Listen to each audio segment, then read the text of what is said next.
Hola jóvenes, muy buenos días. Bueno, entonces vamos a comenzar con el video de la temática que había quedado pendiente, ¿listo? Bien, si recuerdan bien, entonces en la última clase que tuvimos estábamos viendo el concepto de curvatura para las gráficas de las funciones, ¿no? Recuerden que la idea es utilizar este concepto para determinar los mínimos y máximos de funciones, ¿sí? Entonces recuerden lo que estábamos viendo, ¿sí? Los pedazos en donde la función tiene como esta forma de U normalita, o sea, una U que abre hacia arriba, diremos que la gráfica tiene una curvatura de tipo cóncava hacia arriba, ¿sí? Cuando se forma una U de forma inversa, diremos que tiene una curvatura de forma cóncava hacia abajo. Y cuando sucede un caso en donde, así como aquí, en la gráfica hay un punto donde la función evidentemente tuvo que haber pasado de un tipo de curvatura a otro, ¿sí? Es decir, un punto donde se marca ese cambio de curvatura a ese punto, recuerden que lo llamamos punto de inflexión. ¿Vale? Que fue en lo que quedamos la última vez y estábamos viendo un criterio de cómo saber cuándo una función tiene alguna de estas formas mediante la segunda derivada de la función. Y entonces vimos que, por ejemplo, si la segunda derivada es positiva, la gráfica será cóncava hacia arriba. Es decir, en estos casos donde la segunda derivada es positiva, nuestra función tendrá una forma como de una U normalita. Si la segunda derivada por otra parte es negativa, entonces va a ser cóncava hacia abajo, es decir, con una forma de U inversa. ¿Vale? Y eh, no lo tenemos aquí anotado, pero también vimos que en el caso en el que la segunda derivada sea cero y hay cambio de curvatura,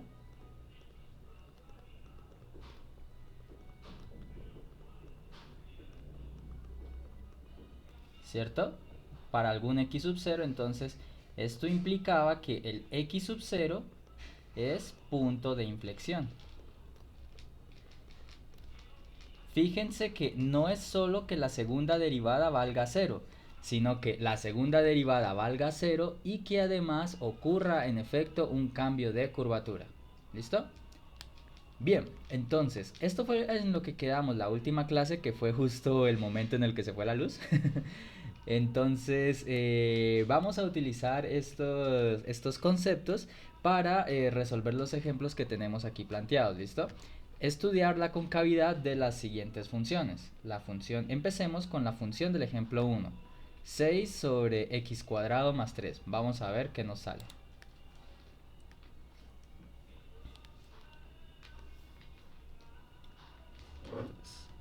Estábamos ejemplo 1, f de x igual 6 sobre x cuadrado más 3. Muy bien, entonces, como nos piden estudiar la concavidad de la función, eso se resume a determinar los intervalos en donde la función es cóncava hacia arriba, determinar los intervalos en que la función es cóncava hacia abajo y por último, si es que los hay, determinar cuáles son los puntos de inflexión o de cambio de curvatura. ¿De acuerdo? Bien, entonces vamos a comenzar con esto. Tengan en cuenta entonces que para hacer este análisis, según el teorema que vimos al finalizar la clase y que está justo aquí en pantalla, para hacer este análisis necesitamos calcular las segundas derivadas, ¿sí? Y ver si es que son positivas o negativas. O sea, básicamente lo que estuvimos haciendo la clase pasada para saber cuándo las funciones eran crecientes o no, solo que ahora ya no es con la primera derivada, sino con la segunda, ¿vale? Bien, entonces, como vamos a necesitar las derivadas, entonces vamos a calcular f segunda de x, ¿listo? Pero para calcular la segunda derivada necesitamos primero la primera derivada. ¿vale? ¿Listo? Entonces, como esto es un cociente, entonces hay que aplicar la derivada del cociente. Sería derivada del numerador, ¿cierto? Pero el numerador es 6, con lo cual eso da 0. 0 por el denominador sin derivar, pues sigue siendo 0. Así que vamos a colocar todo eso. Nos quedaría 0 por x cuadrado más 3, ¿cierto? Menos el de arriba sin derivar por la derivada del término de abajo, que nos da 2x, ¿cierto? Y todo esto dividido el denominador original, x cuadrado más 3, pero elevado al cuadrado, ¿cierto? Con lo cual entonces 0 por este término de acá, todo esto se nos vuelve 0. Y nos queda simplemente 6 por 2 menos 12x dividido x cuadrado más 3 elevado al cuadrado. Y ahí tenemos el resultado de la primera derivada. Será esto entonces lo que debemos derivar nuevamente.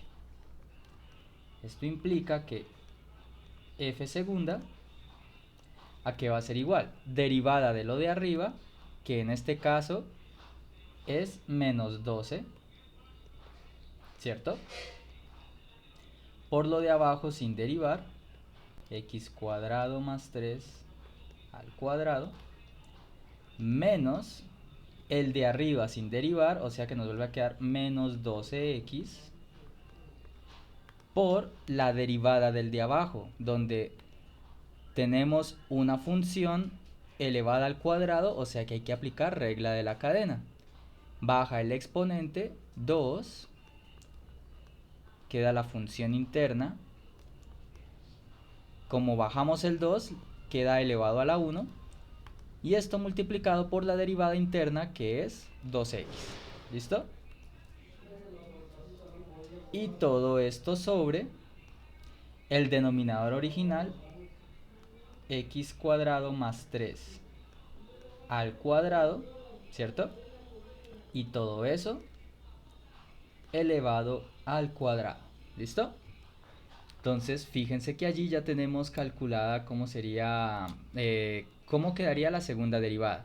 Pero recuerden que en este tipo de problemas, como usted va a analizar un signo, o sea, quiere saber cuándo es negativo, cuándo es positivo, ¿sí? Perdón. Entonces usted necesita tratar de dejar el resultado lo más factorizado posible. ¿De acuerdo? Con lo cual, entonces, vamos a identificar los factores comunes que tenemos aquí arriba. Por ejemplo, miren que tenemos un menos 12 por aquí, que también tenemos acá, ¿sí? Asimismo, también tenemos x al cuadrado más 3. Lo tenemos tanto aquí como en el primer sumando, ¿vale? Así las cosas, entonces podemos factorizarlos. Entonces nos quedaría menos 12 y el otro que factorizamos es x cuadrado más 3. Y todo esto va a quedar factor de ¿quién? Veamos. En el primer sumando ya sacamos el menos 12. X cuadrado más 3 estaba elevado a la 2. Y sacamos uno de ellos. O sea que nos queda uno más. X cuadrado más 3. ¿Listo? En el lado derecho ya sacamos el menos 12 y el x cuadrado más 3. Entonces nos queda menos este 2 con este 2, como se están multiplicando, nos queda 4, ¿cierto? Y esta x con esta x de acá nos quedará x al cuadrado. Y entonces nos queda de esta forma. ¿Listo? Dividido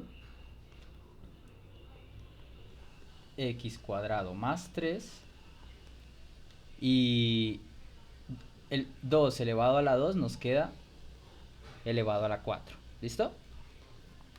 Así las cosas, entonces ahora vamos a tratar de hacer las operaciones que nos falten y simplificar lo que se pueda. Por ejemplo, miren que tenemos x cuadrado más 3 aquí arriba y aquí abajo está la 4, o sea que se cancela 1 y nos va a quedar elevado a la 3. Y en el paréntesis del numerador nos va a quedar 3 por un lado, ¿cierto?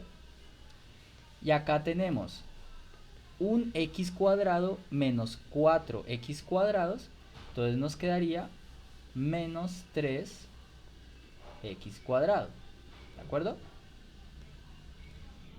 Y todo esto dividido, x cuadrado más 3 elevado a la 3, ¿cierto? Finalmente, entonces, fíjense que podemos seguir factorizando.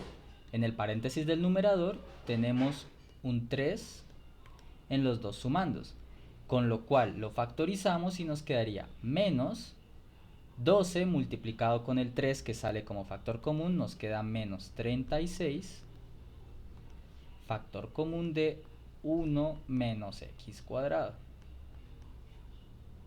Y todo esto dividido, x cuadrado más 3 elevado a la 3. ¿Listo? Así las cosas, entonces ya lo único que nos queda es notar que este paréntesis que nos quedó en el numerador es una diferencia de cuadrados, con lo cual podemos factorizarla y obtener entonces ya la expresión totalmente factorizada para la segunda derivada, que sería lo siguiente: menos 36 por, como es diferencia de cuadrados, nos queda 1 menos x por 1 más x, ¿cierto? Y todo esto dividido, x cuadrado más 3 elevado todo a la 3. ¿Listo? Bien, entonces ya tenemos ¿cómo se llama? Los posibles, ya tenemos factorizada la derivada. ¿Listo? Con lo cual entonces, fíjense que podemos ir sacando los posibles puntos de inflexión, ¿sí? Que son los valores donde la derivada se volvería cero, ¿cierto? Fíjense que entonces nos quedaría lo siguiente: posibles puntos de inflexión.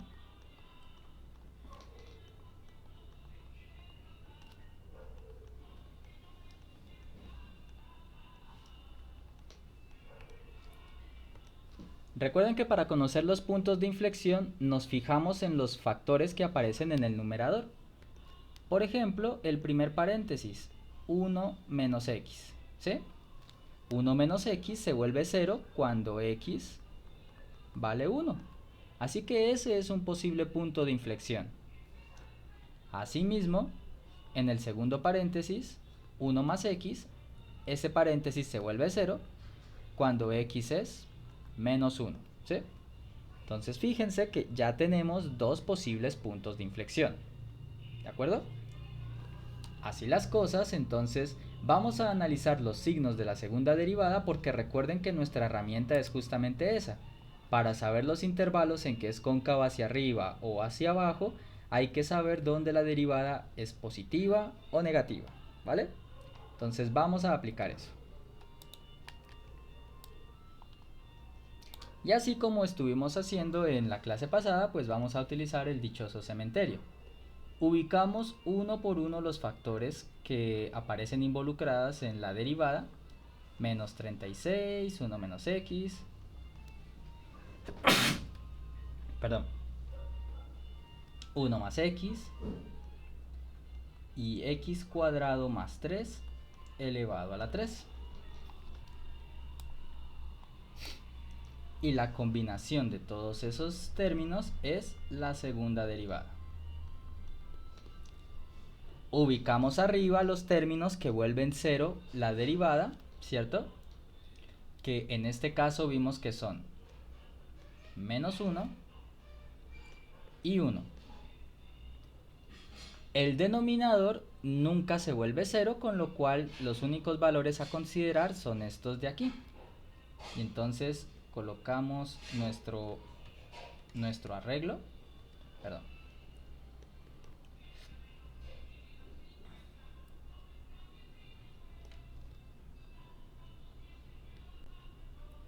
¿Listo? Vale. Y allí tenemos las cosas. Y recuerden, empezamos a analizar el símbolo de el signo que tiene cada término. Menos 36 es un número constante y pues tiene signo menos, o sea que este término es negativo siempre. ¿Listo? 1 menos x. 1 menos x se vuelve 0 justamente en x igual a 1, o sea que nos paramos en esta línea, ¿cierto? Y escogemos un valor ya sea a la derecha o a la izquierda del 1. En este caso voy a escoger un valor a la izquierda. Si yo evaluara, por ejemplo, en x igual a 0, 1 menos 0 es 1, lo cual es positivo. O sea que a la derecha nos queda positivo y al otro lado negativo. ¿Listo? Acto seguido, bajamos acá y nos colocamos en la línea de menos 1, que es donde el término 1 más x se vuelve 0. Nuevamente podemos ensayar un valor a la derecha y nos quedaría nuevamente que a la derecha va a ser positivo y a la izquierda va a ser negativo. ¿Listo? El último término, fíjense, quitemos la elevación a la 3 por un momento. ¿Listo? Todo número elevado al cuadrado es positivo, o sea que x cuadrado es positivo. Si le sumas 3, sigue siendo positivo, o sea que x al cuadrado más 3 es positivo. Y algo positivo elevado a la 3 sigue siendo positivo, o sea que todos estos signos de acá son positivos, ¿sí? De manera muy similar a un ejercicio que hicimos en la última clase. Y ya entonces lo que nos queda es estudiar los signos en total. Entonces multiplicamos. En la primera columna tenemos menos por más que da menos. Con el siguiente menos se nos vuelve más. Y con el último signo entonces nos queda positivo. ¿Listo?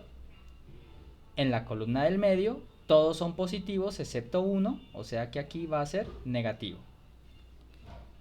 En la última columna, dos negativos hacen uno positivo y con los otros esto sigue siendo positivo, ¿vale? Y entonces tenemos lo siguiente, miren. ¿Qué pasa? Nos queda que la función es cóncava hacia arriba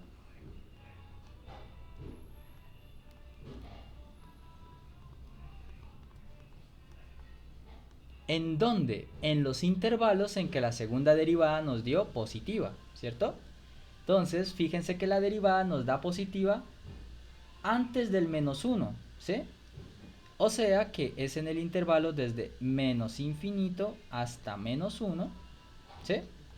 Que es este primer intervalo de aquí. ¿Listo? Y también fíjense que en el intervalo que va desde 1 en adelante, o sea hasta más infinito, también nos dio positivo.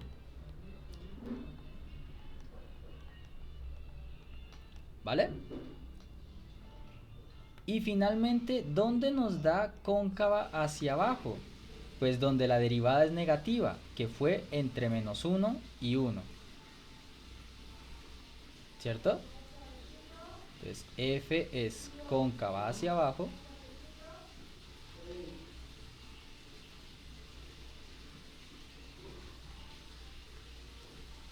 En menos 1 y 1, ¿sí? Bien, y entonces fíjense que con eso tenemos ya la respuesta. Finalmente nos quedaría por resolver la pregunta. ¿Los valores de acá, 1 y menos 1, son puntos de inflexión de verdad? Porque fíjense que acá arriba lo que escribimos es que era posibles puntos de inflexión. No estamos seguros de que sí lo sean.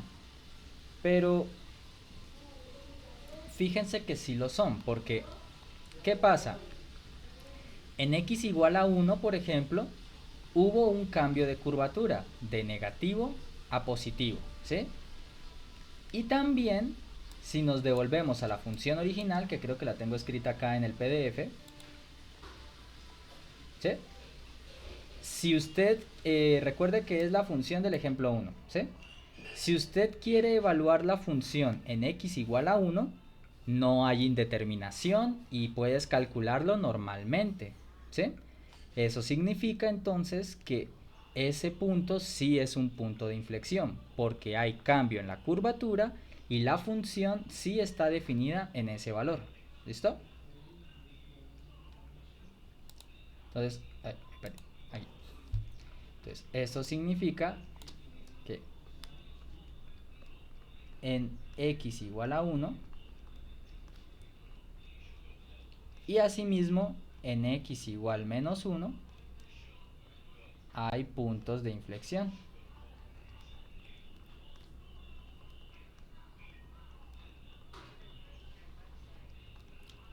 ¿Sí?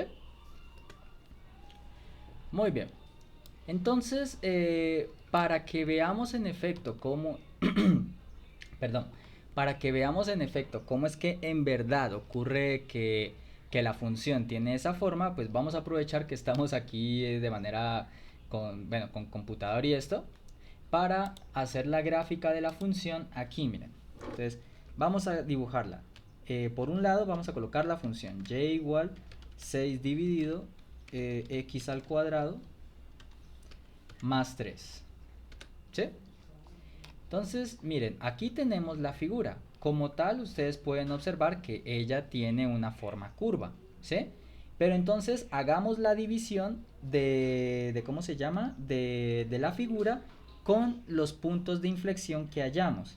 Coloquemos lo que es x igual a 1, que es esa línea roja, y x igual menos 1, que es esta línea naranja. Fíjense que la gráfica queda dividida en tres partes, ¿sí? A la izquierda del menos 1, o sea, desde menos infinito hasta el menos 1, fíjense que la figura trata de tener una forma como de U, o sea, la curva está hacia abajo, ¿sí? Esto es lo que ocurre porque en ese intervalo fue en el que determinamos que la función es cóncava hacia arriba. Entre menos 1 y 1, fíjense que es el pedacito que está entre las líneas naranja y roja, tenemos que la función tiene una forma como de una U al revés, porque en este caso fue que nos dio cóncava hacia abajo, ¿sí? Miren que aquí tenemos, te vas a dejar, aquí está, miren. En este puntito que nos dice aquí, menos 1, 1,5, esto es el punto de inflexión, es decir, en ese punto fue en el instante en donde la función dijo, ya no quiero ser cóncava hacia arriba, ahora quiero ser cóncava hacia abajo, ¿vale? El 1.5 de la segunda componente se obtiene de la función original evaluándola en x igual a menos 1. Y finalmente, fíjense que nuevamente llegamos a este puntito donde de 1 en adelante, o sea, en la línea roja hacia más infinito, la función vuelve a querer tener una forma de U normal, o sea, con la curva hacia abajo. Esto es porque ahora la función quiere ser cóncava hacia arriba, que fue lo que llegamos en nuestro análisis previo, ¿vale? Entonces fíjense que básicamente sin necesidad de nosotros haber visto esta gráfica como tal, pudimos hacer el cálculo que nos justificaba cómo quedaba, cómo era la forma de la gráfica, ¿vale? Bien, y tratemos de analizar entonces ahora el segundo ejemplo. Para este segundo ejemplo sí voy a avanzar un poco más rápido porque la idea es que ustedes con el primer ejercicio vean todos los cálculos que tenían que hacer, mejor dicho, que se tienen que seguir, ¿vale? Para que en este ejemplo simplemente les voy a indicar cómo deberían quedar las respuestas para que ustedes verifiquen haciendo los cálculos al momento de ver este video, ¿vale? Entonces nos queda, si no estoy mal, que la función era así. Ujú. Listo. Entonces, aquí también tendremos que calcular la segunda derivada.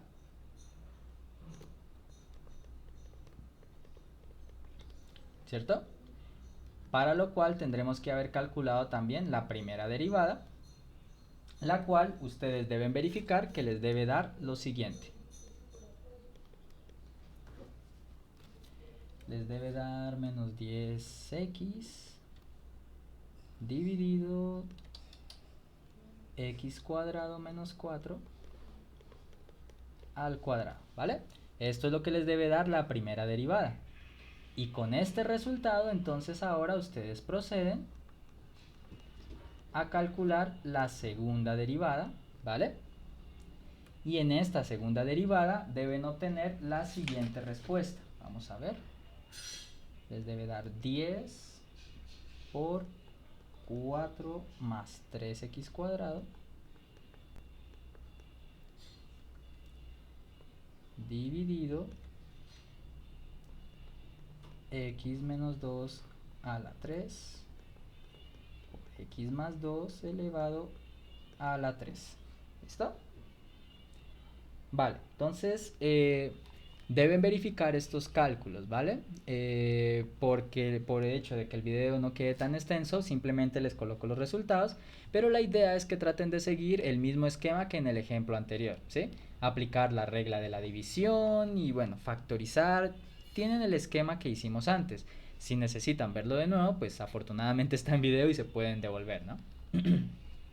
Bien. Tengan en cuenta entonces ahora que tenemos que analizar los signos de todo esto, ¿cierto?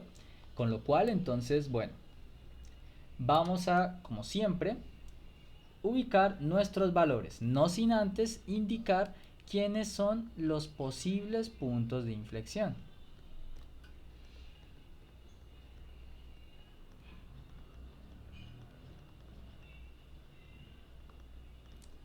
¿Sí? Entonces recuerden, los posibles puntos de inflexión son donde la segunda derivada se vuelve cero, ¿sí?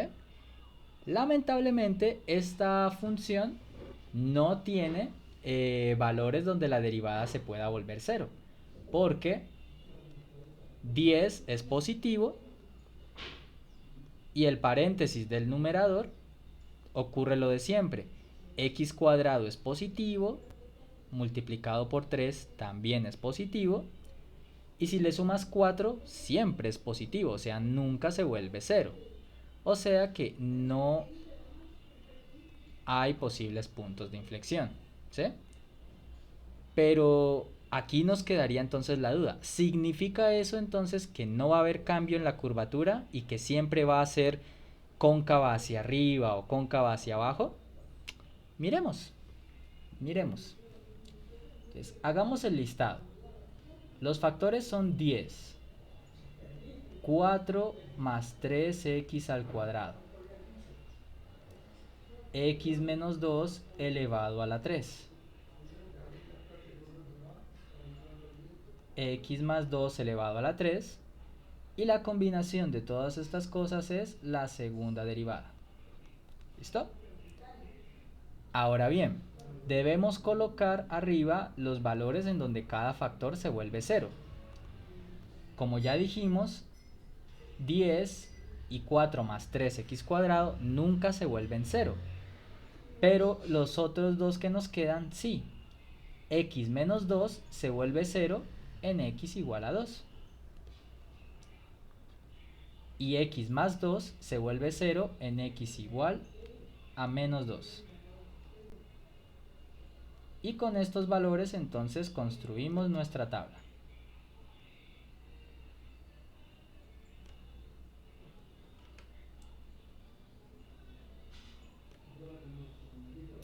Listo. Entonces vamos a analizar los signos. 10, como ya dijimos, es un número que siempre es... Uy, casi no se ve el naranja con este amarillo. Aquí. 10, como ya dijimos, es un número que siempre es positivo, ¿cierto? 4 más 3x cuadrado también ya dijimos. X cuadrado es positivo, todo de esto de acá también es positivo siempre. ¿Listo? X menos 2 elevado a la 3. Recuerden lo que hicimos en la clase pasada. ¿Qué pasaría si no estuviera elevado a la 3? ¿Sí? Entonces, x menos 2 x menos 2 se vuelve 0 justamente aquí en la línea de x igual a 2. Entonces puedes ensayar un valor a la derecha o a la izquierda. Si ensayamos un valor a la derecha, por ejemplo el 3, 3 menos 2 es 1, lo cual es positivo, con lo cual a la izquierda será negativo. ¿Listo? Razonando de la misma forma, x más 2 se vuelve 0 en la línea que corresponde a x igual a menos 2, ¿cierto? Si ensayas un valor a la derecha, obtendrás que va a ser positivo y a la izquierda va a ser negativo. ¿Listo? Y entonces ya podemos analizar los signos en total. Ah, perdón, me había olvidado, les había dicho, imaginemos que estas cosas no estuvieran elevadas a la 3, ¿cierto? Si ahora estuvieran ya elevadas a la 3, pues miren por ejemplo este menos que acabo de encerrar. Menos con menos daría más, y con el menos que nos sigue nos volvería a quedar menos, ¿sí? Entonces, ¿qué es lo que ya les había explicado en una clase pasada? Esto de evaluar a derecha o a izquierda nos sirve siempre que tengamos exponentes impares, ¿vale? Bueno, así las cosas, entonces tenemos dos negativos que se vuelven positivos, o sea que esto nos queda más. Acá todos son positivos excepto uno, o sea que nos queda menos. Y en la última columna todos son positivos, así que nos queda más. ¿Sí? Con lo cual entonces nos queda lo siguiente. F es cóncava hacia arriba. ¿En dónde? En los intervalos donde la función es, ¿cómo se dice? La derivada, perdón, es positiva. Lo cual estamos viendo que es desde menos infinito hasta menos 2, ¿sí? Que es este primer signo más. Y también de 2 en adelante, o sea, desde 2 hasta más infinito. ¿Listo? Y va a ser cóncava hacia abajo en el intervalito que nos dio negativo, entre menos 2 y 2.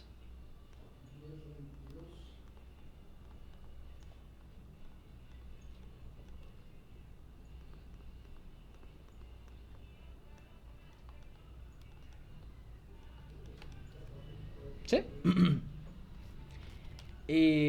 Y entonces, como ya vimos antes, como no había posibles puntos de inflexión, entonces simplemente f no tiene puntos de inflexión. Y aquí tú de pronto podrías estar pensando, pero profe, fíjese que en menos 2 sí hay cambio de curvatura. Estás pasando de cóncava hacia arriba a cóncava hacia abajo, porque hay cambio de signo, ¿sí?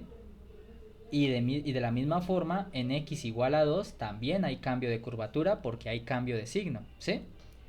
Pero recuerden que no se trata solamente de que haya cambio de signo. La función debe estar definida en estos valores, en menos 2 y en 2. Y miren qué pasa en la función original. La función original es de tal forma, perdón, que tiene x cuadrado menos 4 en el denominador. O sea que esto se vuelve 0 en x igual a 2 y en x igual a menos 2. O sea, en 2 y en menos 2 la función se indetermina y no podríamos tener esos puntos en la gráfica, ¿vale? Entonces eso es lo que pasa, como estos valores, si bien hay cambio de curvatura, como no están definidos en la función, no pueden ser puntos de inflexión, ¿vale? ¿Cómo se ve esto reflejado gráficamente? Pues miremos la gráfica, ¿vale? Voy a dejar esto allí, entonces vamos a colocar GeoGebra por acá.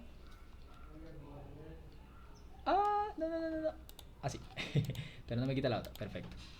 Listo, entonces y igual ahora es x cuadrado, si no estoy mal era más 1, y x cuadrado, tac, tac, menos 4. Listo. Entonces, miren, la función no es continua. Fíjense que justamente en las líneas que son de x igual menos 2 y en x igual a 2, la función se va ya sea para infinito o para menos infinito. Pero lo interesante es, entonces, a la izquierda del menos 2, la función intenta describir como una forma de u, ¿sí? Que es donde nos dio que la función es cóncava hacia arriba. Entre menos 2 y 2 tiene forma de una u al revés, porque nos dio que es cóncava hacia abajo.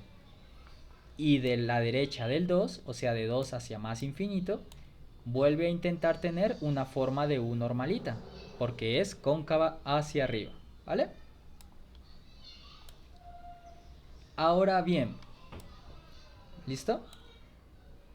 Teniendo en cuenta esto que estamos viendo, usted pensará, bueno, profe, pero entonces la idea es utilizar estas cosas para calcular mínimos y máximos de funciones.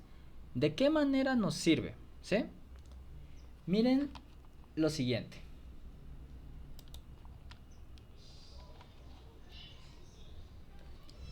Cuando la función es cóncava hacia arriba, ¿sí? Se forma como un valle, una montaña hacia abajo, ¿sí? Entonces, si tú tienes un punto crítico, ¿sí? Digamos que este de aquí es un punto crítico.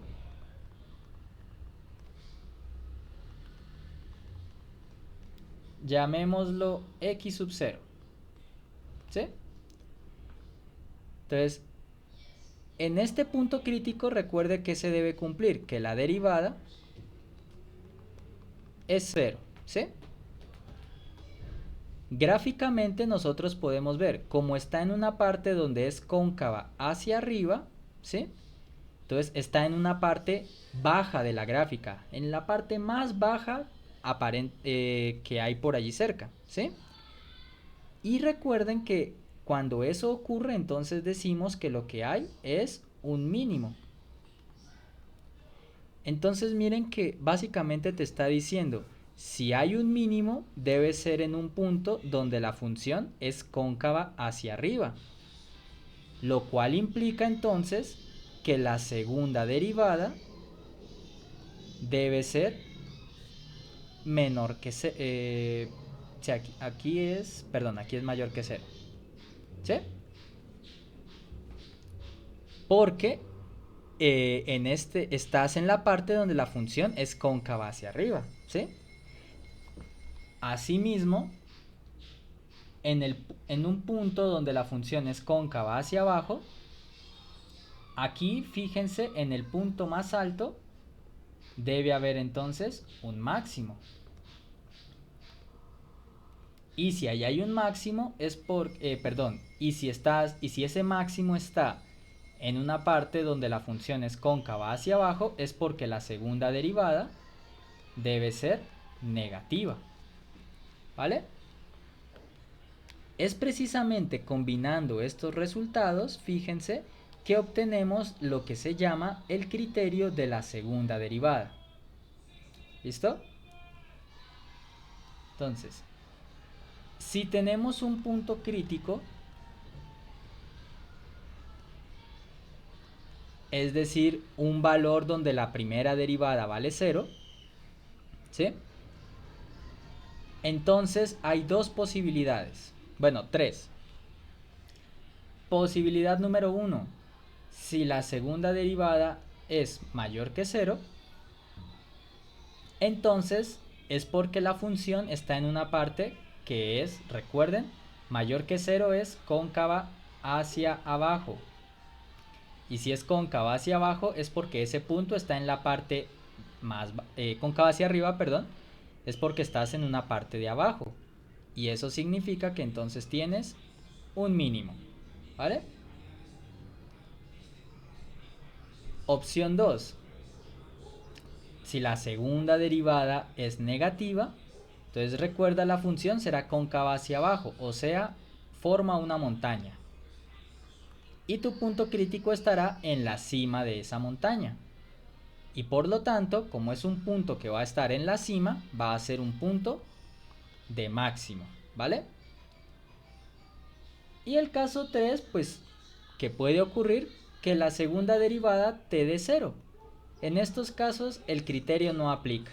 ¿Qué significa eso? Significa que no podemos saber si es mínimo, si es máximo, y por lo tanto tendrías que aplicar otro criterio, como el de la primera derivada, que ya vimos antes, que ese es infalible, ¿sí?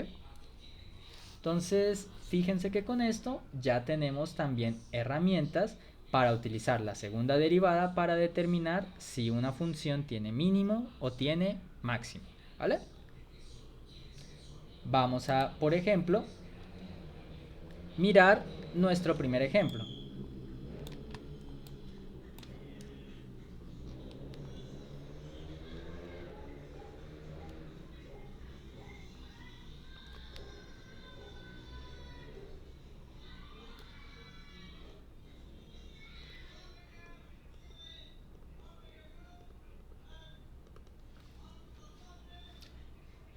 Retomemos la función que trabajamos en el primer ejemplo que hicimos, que era, permítanme, yo la busco, 6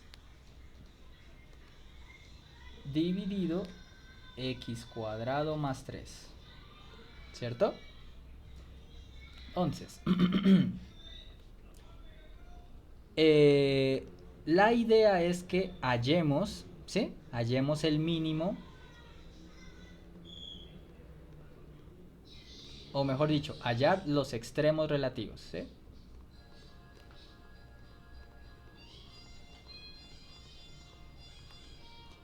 ¿Sí? Bien, entonces, recuerden cuál es el primer paso siempre. Como usted, si recuerda bien, vio un resultado que le decía, si va hay un punto que sea de mínimo o de máximo, ese punto debe ser un punto crítico, ¿vale? Entonces ese es su primer paso siempre, hallar los puntos críticos de la función.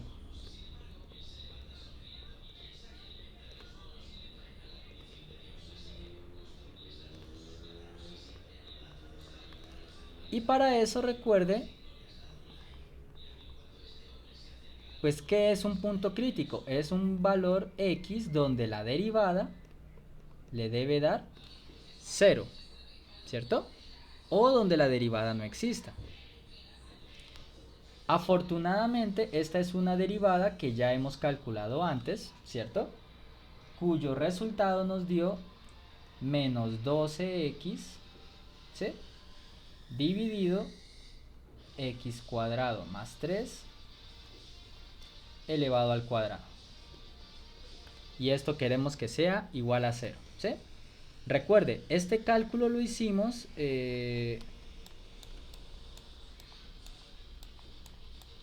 acá, miren, está en el primer ejemplo, ¿sí? Aquí está la respuesta, menos 12x, si es una derivada que ya calculamos antes.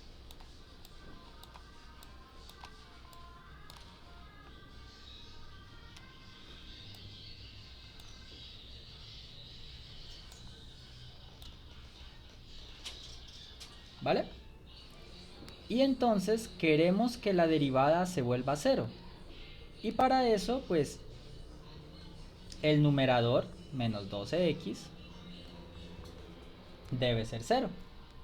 Y de aquí sale muy rápido, mandando el menos 12 a dividir, que x es 0. ¿Sí? Entonces, este es su primer paso, calcular los puntos críticos, o en este caso, el único punto crítico que tenemos es x igual a 0. ¿Listo? Entonces, ese es el primer paso, listo, realizado, ¿vale?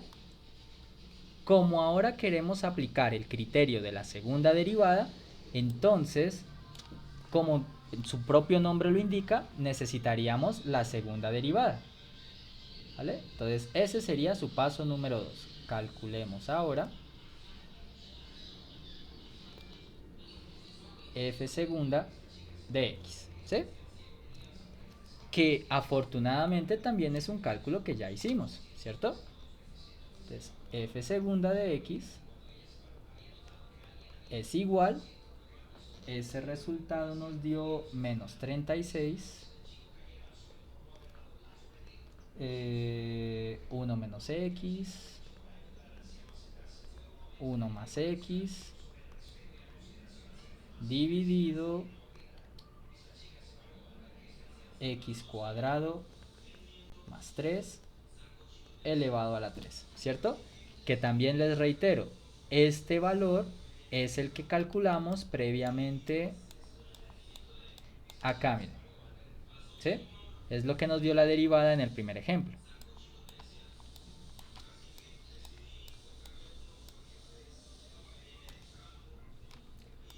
¿Listo? ¿Y para qué es que... Carajo. Y recuerde, ¿para qué quiere usted la segunda derivada? Porque el criterio te dice, ya tienes tu punto crítico, ¿sí? Ahora lo que tienes que hacer es calcular cuánto da la segunda derivada en ese punto crítico y ver qué te da. Ver si te da positivo o negativo para poder concluir, ¿sí? Entonces, veamos. Entonces, evaluemos. Ese es su tercer paso. Evaluar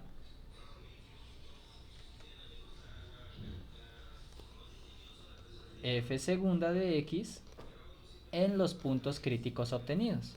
O bueno, en este caso, en el punto crítico obtenido.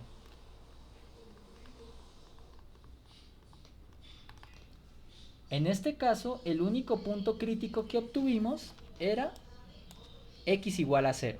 ¿Listo? O sea que tenemos que evaluar la derivada en 0. ¿Listo? Y pues hacer la cuenta a ver cuánto nos da. Entonces, en la segunda derivada reemplazamos menos 36. Nos quedaría 1 menos x, x es 0, por 1 más x, perdón, y x es 0, y todo esto dividido, x es 0, recordemos, 0 al cuadrado, más 3 elevado a la 3, ¿listo? Entonces en el numerador 1 menos 0 es 1, 1 más 0 es 1, o sea que nos queda menos 36 y abajo me queda 3 elevado a la 3, ¿sí? Que ni me voy a molestar en hacer la cuenta, porque tenga usted presente, no es importante el valor numérico como tal, lo que importa es el signo del resultado. 3 elevado a la 3 es positivo, menos 36 es negativo, o sea que esto de aquí es negativo, menor que 0. ¿Listo? ¿Y qué nos dice el criterio de la primera derivada, de la segunda derivada, perdón, en estos casos? Miren, ítem 2. Si la segunda derivada en el punto crítico es menor que 0, entonces la función tiene un máximo relativo en ese punto crítico, ¿vale? Entonces,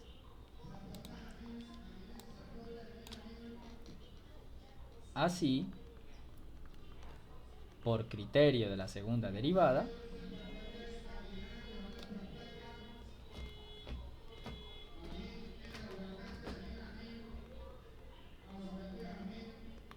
entonces lo que tenemos es un máximo relativo